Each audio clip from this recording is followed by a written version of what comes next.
Hello mga titara! Samahan nyo kami mag-outing sa ilog. For today's video ay ito na nga ay throwback. Dahil nga naging busy ang lola nyo. Char! Nung August 15 pa nga tong video na to. Pero dahil memories pa rin yan, i-upload pa rin natin. O siya, balik na nga tayo sa video. Tama na ang pag-explain. Kung makikita nyo nga yung araw nga ay sobrang tumirik na dun sa may pwesto namin. Kaya ayan, nag-change location na kami. Ay dahil sobrang init talaga dun. Mabuti na nga lang nakahanap si Bebe dito na malilim na lugar. At dahil gutom na nga kaming lahat, wala nang patumpik-tumpik pa. At ayan, nagluto na nga kami agad dyan dahil lahat kami ay gutom na. Niloloko nga ako dyan ni Bebe, ba't daw nakaganyan pa yung paa ko? Nagluluto lang naman daw ako. Inspired kasi sa hipon yan. Char! At ito naman si Bebe Pau Pau ay nagiinit na nga ng adobo na niluto ni Cholo. Gumawa nga rin pala kami dito ng roasted chicken. Ano pang inaantay nyo? Tara, tsibugan na! Dahil may nakaupo pa nga sa upuan, ayan, gumanyan na muna ako. Kaya lang maya-maya nga ay nangawit na ako. Kaya nagpalit nga tayo ng pwesto para mas makatsibog tayo ng marami.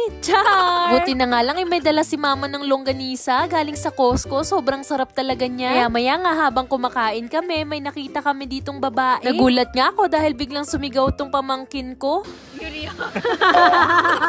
Ang sabi niya nga dyan, kamukha daw ni Ate Yuria. Pero in fairness, mabait naman si ate girl. Nakatuwa nga rin pala dahil nung una ayaw pa nilang maligong tatlo. Pero nung naligo na nga si Hinato, tumunod na rin si Ate Miyuki. Tapos itong si Kanato nga ayaw niya pa maligo nung una at wala siyang baon na damit. Pero nung nakita niya na nga yung dalawa na nagsiswimming, nainggit na siya. Kaya buti nilang may extrang brief si Kuya Paulo in Japan nyo. Tsaka meron pa nga extra si mama na pang taas. Habang kami nga nagsiswimming, sila nga nagpo-food trip pa rin doon. Nakalimutan ko nga maglagay ng sunblock dyan sa likod ko. Kaya ayun, sunog na sunog. Bigla kong naalala kung nasan na ba si Paulo. Nagulat nga ako pagtingin ko. Inasisid siya na panghuli ng isda. Minsan nga hindi ko alam kung jowa ba to o anak na dahil napakakulentong. Yuri mo kodomo mitai.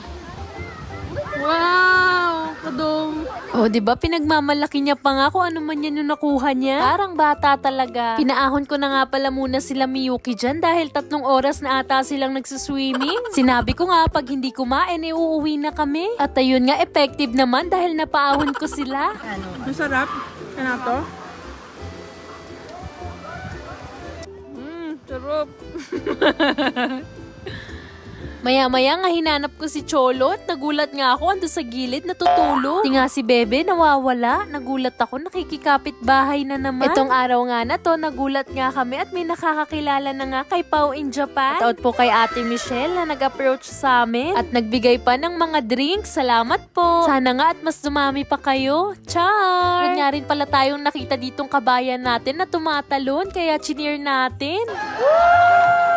Hapdi na nga yung mukha ko kaya ayan, naglagay na ulit ako ng sunscreen. Kaya lang parang huli na talaga yung lahat dahil sunod na yung likod ko. Ano nga tayong magagawa kaya ayan, aura na lang tayo mga ti. Oh, ayan, pak, sino ka dyan? O siya, tama na nga tong kaartihan. At mukhang aano din pa ako dun sa malalim. Sobrang hirap nga bumalik dahil pabaliktad yung agos. Pero ginusto mo yan girl, kaya mo yan. Char! Pagkapahinga ko nga saglit, ayan, niyaya naman nila akong magpicture dito. Kaya lang sa sobrang lakas nga ng agos, tikan pa nga kaming matangay. Pero picture is life pa rin. Nakakatuwa nga dahil itong makukulentong ay sobra talaga silang nag-enjoy. Pagkaligo kasi nila, isang beses lang sila umahon. At zuto na silang nandyan naliligo. Sulit na sulit talaga yung entrance sa kanilang tatlo. Nagrent nga pala kami dyan ng salbabida. At mabuti na nga lang may naabutan pa kaming dalawa. Buti nilang malaki-laki yung salbabida nila kaya pwede silang maghati. Nagwine na nga muna ako dito saglit. Si Chitang at si Pudra nga hindi na sila nag-swimming dahil sila yung driver. In-enjoy na lang nila yung tanawin. Minsan kasi sobrang nakaka-relax talaga ng mga ganto. Inagos nga kami sa malalim na parte. Etong si Bebe at si Cholo nga, ang gagaling nilang lumangoy. Sobrang lalim daw talaga dyan. Hindi pa naman ako marunong lumangoy kaya tignan nyo yung kapit ko sa salbabida. Mamaya kasi mabitawan ko. At baka hindi na ako makabalik. Ciao! Oh, no!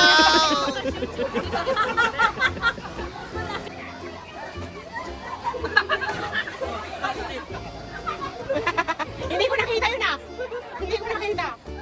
Wala ebidensya.